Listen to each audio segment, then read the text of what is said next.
Ako po si Catherine Kids F. Marcelo from BSP A2A at ito po ang aking final output.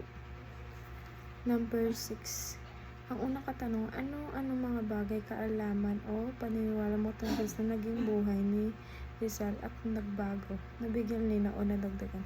Para po sa akin, ang kaalaman ko po sa buhay ni Jose Rizal ay isa po siyang manunulat at isang bayani po sa ating bansa. Pero ngunit hindi po pala, ay nakapagtapos din po siya ng pag-aaral sa Medicina Universidad Central de Madrid po. Pagkatapos siya po makagraduate doon is nag-special po siya ng pagsasanay sa ophthalmologist or nag-aral po siya ng ophthalmologist para po matulungan niya ang kanyang nanay na unti-unti po nawawalan ng paningin na si Doña Teodora.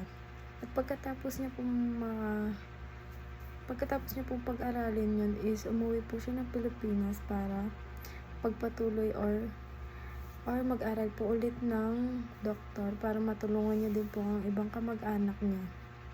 At yung pangalawa naman po, alin sa mga katangian ni Rizal ang may turing mong uwaran dapat tularan ng bawat Pilipino? Para po sa akin, ang dapat tularan kay Jose Rizal is yung pagmamahal niya po sa ating bayan, pagiging matalino, masipag at madisiplina po.